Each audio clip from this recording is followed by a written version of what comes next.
সরকার আমাদের সঙ্গে ছিল, এখন ওরা বলতেছে আমরা নাকি ওই সময় দুর্নীতি করছি। তাহলে তুমি কি ধর্মপুত্র যুধিষ্ঠির ছিলা? সরকারে তো তুমিও ছিলা। আগামী 12 তারিখে, ফেব্রুয়ারি 12 তারিখে 15 দিন পর এই ভোটটা হবে। এই ভোটে আপনাদেরকে সিদ্ধান্ত দিতে হবে যে আপনারা কি চান। দেশে কি শান্তি চান, উন্নয়ন চান, এই স্কুলটার উন্নয়ন চান, রাস্তাঘাট নির্মাণ চান, ছেলে মেয়েদের চাকরি চান? তাহলে ওই যে পরীক্ষিত দলটা আছে, মানুষটা আছে, এই পরীক্ষিত দল মানুষকে ভোট দিতে হবে, তাই না? পরীক্ষিত দলটা কি? তাহলে শেষ মার্কা বিএনপি, তাই না? বন্ধুগণ, আমি বক্তব্যটা দীর্ঘ করবো না। আজকে খবরের কাগজ খুলে দেখি যে আমাদের আরেকটা দল, যারা আগে আমাদের সঙ্গেই ছিল, 1991 সালে ছিল না, কিন্তু না আমাদের সঙ্গে ছিল না, আমাদের সঙ্গে আসছে 2001 সালে। 2001 সালে সরকার করছিলাম, তাদের দুজন মন্ত্রীও ছিল, নিজামী সাহেব আর মুজাহিদ সাহেব।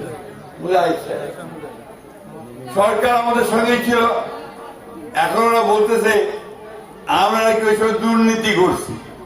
তাহলে তুমি কি ধর্মপুত্র যুধিষ্ঠির ছিলা? সরকারে তো তুমিও ছিলা, তোমারও তো ওইটাই ঘাড়ে আসে পড়ে, তাই না? দুর্নীতির ভাগ তো তোমাকেও নিতে হবে কিনা বলেন? আমরা কোন দুর্নীতি করিনি, আমরা দেশকে সেই সময় সামনের দিকে আগায় নিয়ে গেছি। সেই সময়ে বাংলাদেশকে বলা হচ্ছিল এই বাংলাদেশ বহুদূর আগায় গেছে। এই বাংলাদেশে তখন আপনার কলকারখানা তৈরি হচ্ছিল, পোশাক শিল্পে 15 লক্ষ মেয়ে শ্রমিক কাজ করত। আমাদের ওই সময়ে মেয়েরা ক্লাস 12 পর্যন্ত অবৈতনিক লেখাপড়ার সুযোগ পেয়েছিল, অর্থাৎ মেয়েদেরকে ক্লাস 12 পর্যন্ত কোনো বেতন দিতে হতো না। এখন কি দিতে হয়? হয় না। ওইটা তখন কিন্তু বেগম খালেদা জিয়া সেটা করছে। এই স্কুলটা একটা ঐতিহাসিক স্কুল, এখানে গণতন্ত্রের জন্য আপনারা লড়াই করেছেন। এই স্কুল সবার আগে উন্নত হবে। আমরা শ্মশানকে আমরা ভালো করব, মন্দিরকে ভালো করব, আমরা মসজিদগুলো যেন ভালোভাবে করতে পারি, তার ব্যবস্থা আমরা অবশ্যই করব। আমার বয়স হয়ে গেছে, এটাই বোধহয় আমার শেষ নির্বাচন, এরপরে আর কোথায় নির্বাচন করতে পারবো না। আপনারা সবসময় আমার সঙ্গে ছিলেন, আগামী দিনে আমার সঙ্গে থাকবেন।